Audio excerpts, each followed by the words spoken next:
Mr. President, on Venezuelan boats, I want to ask you, why not have the Coast Guard stop them, which it is empowered by law to do?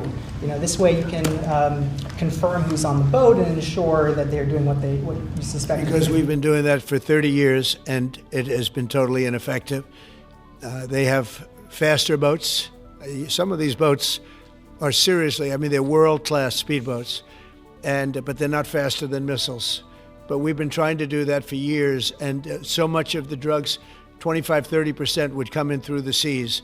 Right now we have, I would say, none coming in through the seas. In fact, I don't know about the fishing industry. If you want to go fishing, a lot of people aren't deciding to even go fishing. We've almost totally stopped it by sea. Now we'll stop it by land. What's the next But step? it never worked. It never worked when you did it in a very politically correct manner.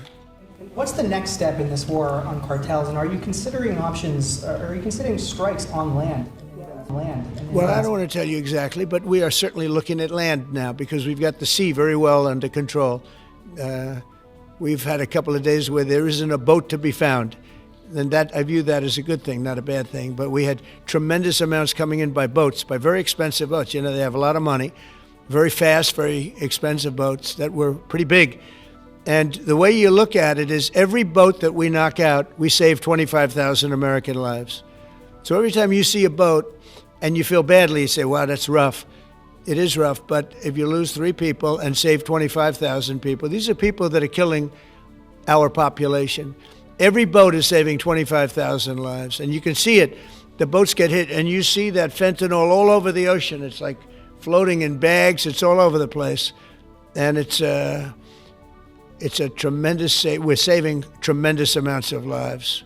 Alongside the Department of Justice, the Department of Homeland Security, and the Department of War to defend. Why did you authorize the CIA to go into Venezuela? And is there more information you can share about these strikes on the alleged? Well, I can't drug do boats in that, the but Caribbean? I authorized for 2 reasons, really. Number one, they have emptied their prisons into the United States of America. They came in through the border. They came in because we had an open border policy. And as soon as I heard that, I said, a lot of these countries, they're not the only country, but they're the worst abuser. And they've entered they've allowed thousands and thousands of prisoners, mental institution, people from mental institutions, insane asylums, emptied out into the United States. We're bringing them back. But that's a really bad, and they did it at a level that probably not, many countries have done it, but not like Venezuela. They were down and dirty. And the other thing are drugs. We have a lot of drugs coming in from Venezuela. And a lot of the Venezuelan drugs come in through the sea, so you get to see that.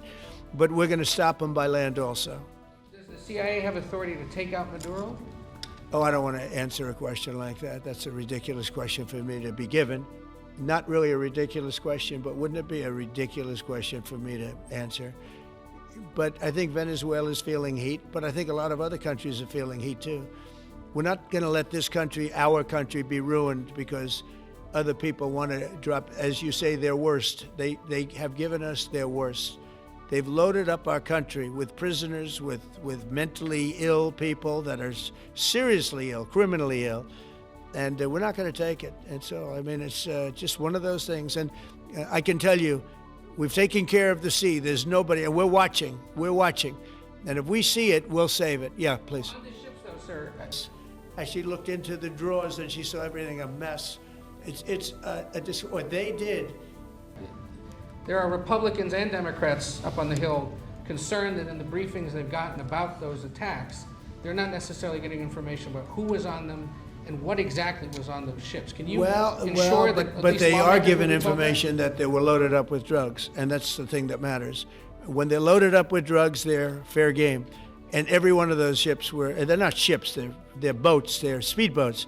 They're extremely fast, record-setting type speedboats that cost a lot of money, and they have a lot of money because they're drug sellers. But they know one thing, and they all have the same thing in common. There's drug dust. They call it drug dust. They call it fentanyl dust all over the boat after those bombs go off. And you can take along. Attack them, though, that there are. We know before. We know when they go out. We know we have much information about each boat that goes out. Deep, strong information. Yeah.